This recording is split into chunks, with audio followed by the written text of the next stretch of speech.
Next to me is the all-new 2020 BMW 8 Series, and it has been a long time coming.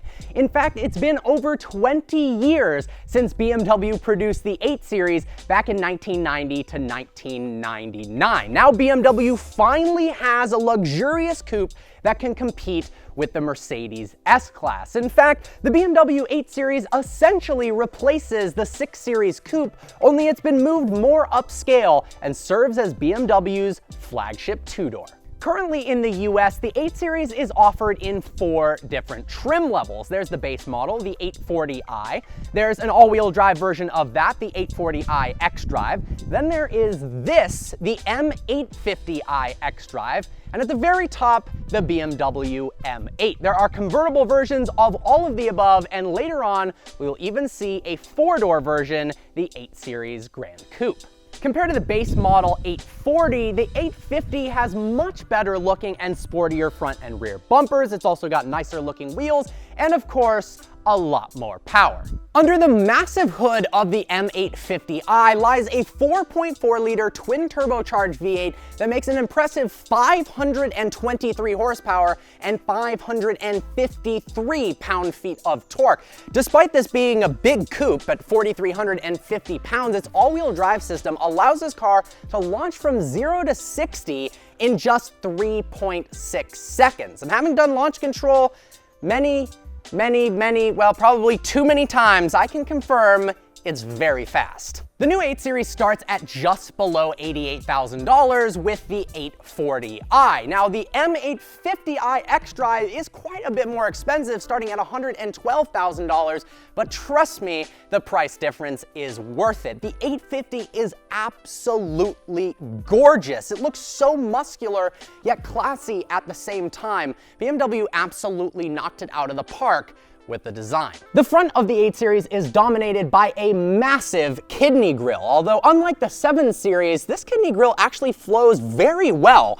into the design of the 8 Series. I quite like it, and beneath the grille are actually active shutters. When the car requires additional cooling for the engine, the shutters open up to allow additional airflow. Then, when it doesn't need any more air, the shutters close back up, which increases overall aerodynamic efficiency because the air passes over the hood instead of jammed into the engine bay. To the sides of the kidney grille are absolutely stunning headlights. In fact, these are the thinnest headlights to ever be fitted on any BMW. And they also use lasers. That's right, lasers inside of the headlight housing are projected into a series of mirrors. Then the mirrors reflect the lasers into a yellow phosphorus chamber. How fancy is this? The yellow phosphorus reacts with the laser lights, changes yellow light into white light, and then is projected out onto the road. The benefit? The light is 10 times brighter than LEDs. It also uses 30% less energy. I think Dr. Evil would be proud. And just looking at the craftsmanship, all of the little fine details in the headlights, they look like something from the future. Pretty epic. The side profile of the 850i is absolutely perfect. It's extremely long and low and sits just right. Now on the side, we've got this little vent here that adds a bit of flair to the exterior appearance. I think it looks great. The only issue is it's not real. If you stick a pencil in it, you notice the vent simply ends just beyond where your finger can reach. The good news is these 20-inch V-spoke wheels look absolutely epic. BMW does such a good job with their wheel design. Looking at the top of the car, you'll notice there's no sunroof. Instead, we've got a massive piece of carbon fiber, which is a $3,000 option.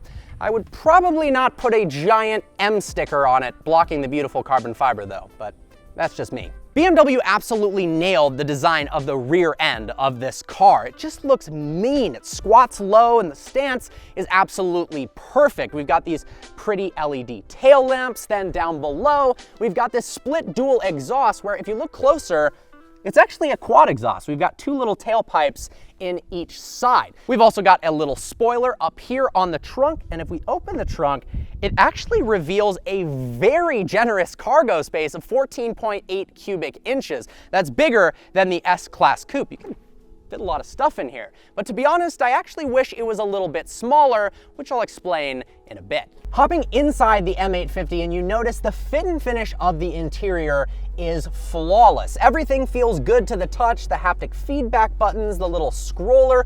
We've got some metal accents for the air vents. The leather is unbelievably nice. The seats are comfortable. I love the steering wheel. It's nice and meaty. But immediately, I think about the S-Class Coupe's interior, and this just doesn't have that wow factor, that elegance of the Mercedes. Mercedes has set the benchmark so high for their luxurious interiors that BMW does have a decent amount of work to do to get up to that level. Now, don't get me wrong, I love it. It's very nice. But I do feel like they could have done something a little bit more unique and upscale with the design. That being said, the center console is reminiscent to the original 8 Series, which I think is a pretty cool little ode. One other gripe I have with the interior is this air vent here. It looks almost a little bit like it's from General Motors. And the headliner in a $112,000 car to come as this vinyl fabric material, I think it looks a little bit underwhelming. The good news is you can switch to a fully Alcantara headliner for $650, which I highly recommend you do. In the center dash, we've got a relatively large display with really nice graphics, and it can actually be controlled in a multitude of ways. You can, of course, use the scroller wheel here. It's touchscreen, so you can actually touch on the screen, of course. It can also be controlled using gestures. Now, originally, I thought it was a bit of a gimmick, but I've actually started using it quite a bit, especially for music. To turn up the volume, all you have to do is simply twist your finger clockwise, and then to turn down the volume, you twist your finger counterclockwise. You can also talk to your BMW. Check this out. Hey BMW, take me to Vegas. Which one of these destinations should I select? There we go.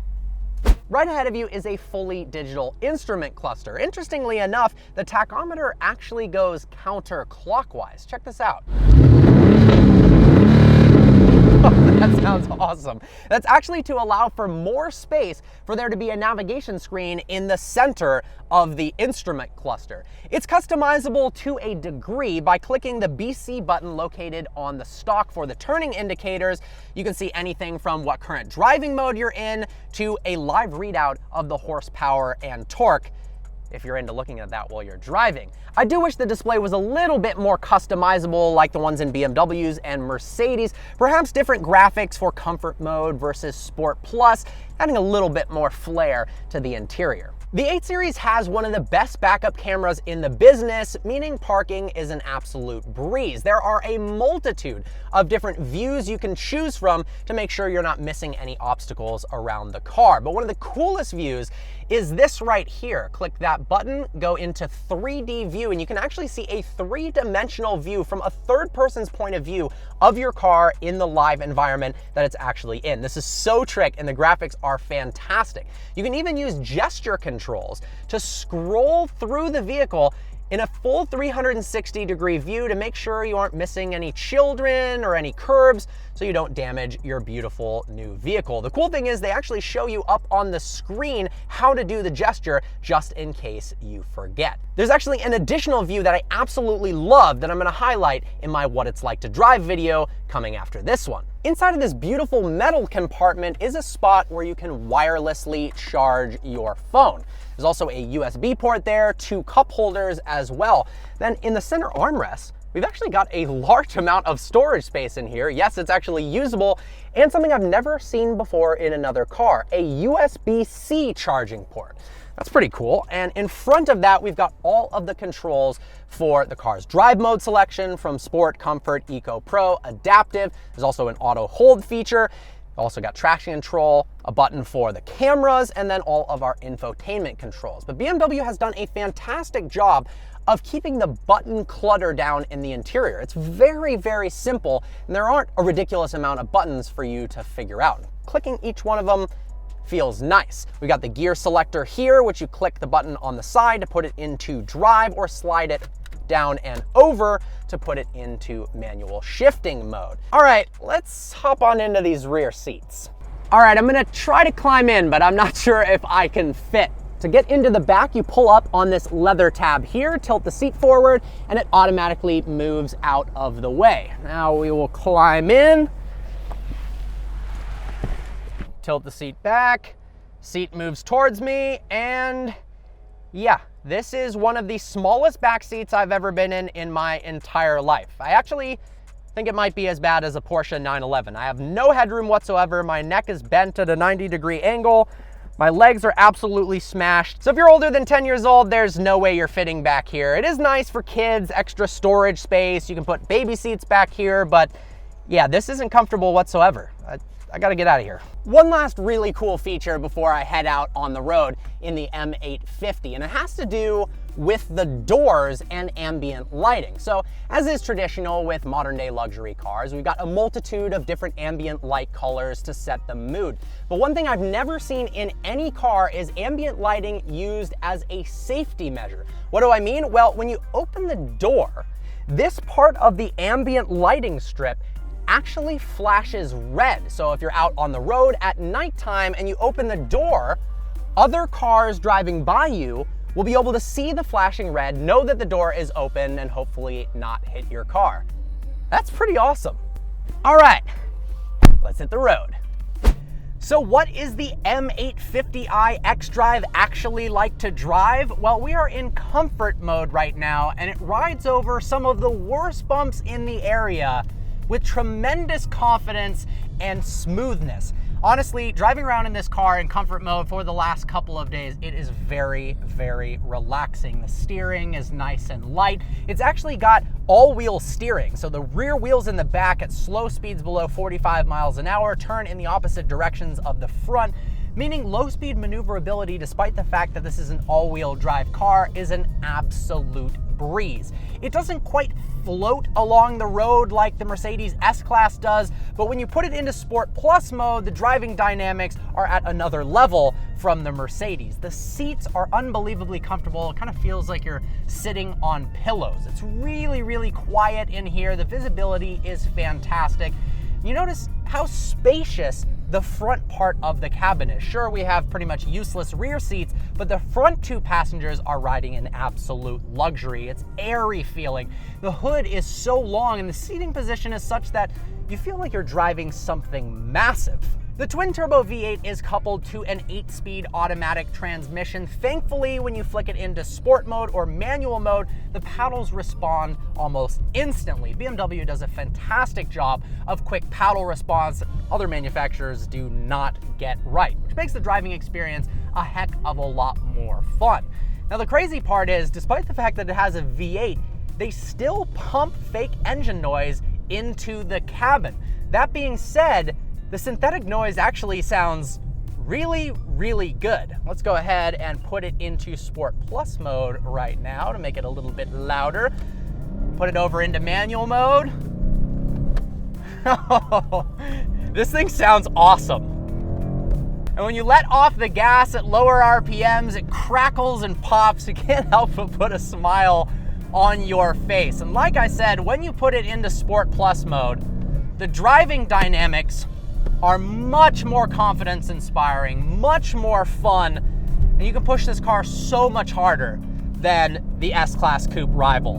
This is definitely a significantly more performance-oriented car than that Mercedes, and after a couple minutes driving down the road, I kind of completely forget about the few gripes I have on the interior.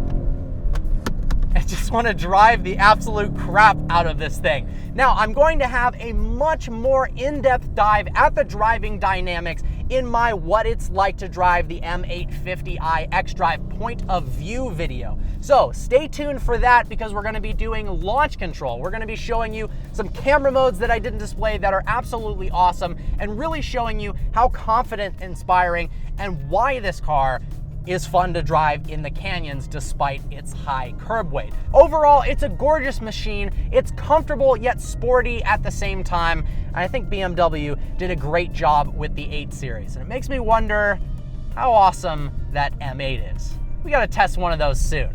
Well guys, as always, I hope you enjoyed this review. Like always, please browse the channel and subscribe. I look forward to seeing you next video.